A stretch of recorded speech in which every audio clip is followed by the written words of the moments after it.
We're finally to round 5. It was a loaded show, tons of things to talk about, but we are in the final championship round, round 5. Diaz, Pettis, and what comes after. All right. So I got a few things I want to get off my mind. I think right off the top, I think Anthony Pettis wins this fight. And I know there's a lot of people. Nate is the fan favorite. Nate is the original guy of the UFC that everybody wants to see come back and win. He's beaten Conor McGregor. That boosted his fame and so much. But Pettis wins this fight because Diaz going to decision is 3-9 in his career. And Pettis feels now at 170 that he has found his true weight class. And we talked about it earlier. How did he prove that? He goes and knocks out the number 5 welterweight in the world who was on an absolute tear in Stephen Thompson.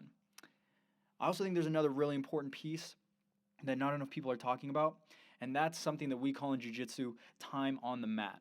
Now, I'm not saying that Nate Diaz is some sort of scrub that hasn't been training. He's absolutely been training. I follow him on all the social media platforms, and he's been training. He's with Crone Gracie. He's with his boxing coach. He's doing a lot of these different things.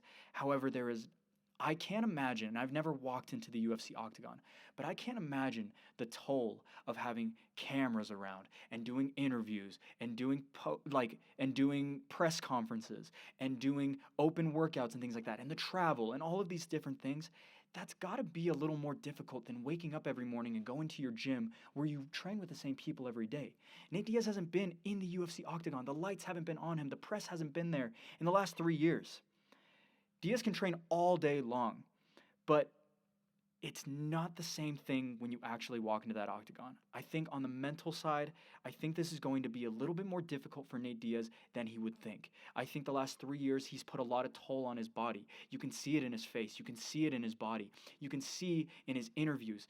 He is sort of, I don't want to say struggling. I don't want to say that by any means, but I think that he is not the same fighter that he was when he fought Conor McGregor and defeat Conor McGregor and then had the very close decision loss against Conor McGregor in 2016. I think it's going to be a very interesting bout. However, I'm very excited to see what this is. And like you guys all said on Instagram, this is the people's main event. This is going to be so much fun. And I hope I'm wrong. I hope Nate Diaz comes back and is a hero, but I just don't know if that's a possibility with all the circumstances against him. One thing's for sure is that there's no shortage of bad blood between these two. Although it's not one of those rivalries like a DC John Jones, there is plenty of bad blood. And that's why I think we're going to see a good fight. But the way that I want to determine the winner of this, I think it's a fight of cardio, honestly. You mentioned that Nate Diaz hasn't been in that situation, that high-pressure situation, in years.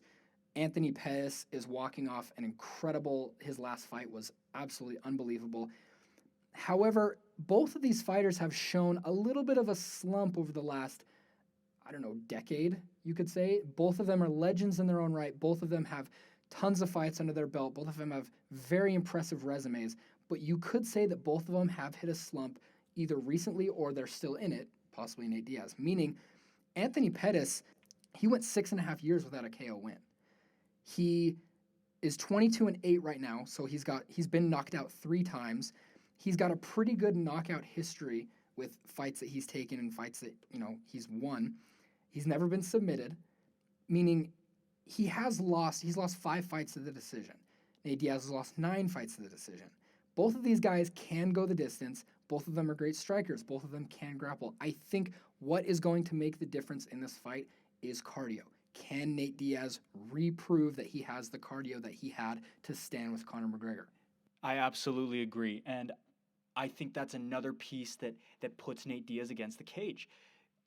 Anthony Pettis went 5 rounds with Tony Ferguson, with one of the best, with arguably the best cardio machine in the world. And yeah, these guys have a lot of miles on them, but at the end of the day, I think that Anthony Pettis' gas tank is going to be a lot for Nate Diaz.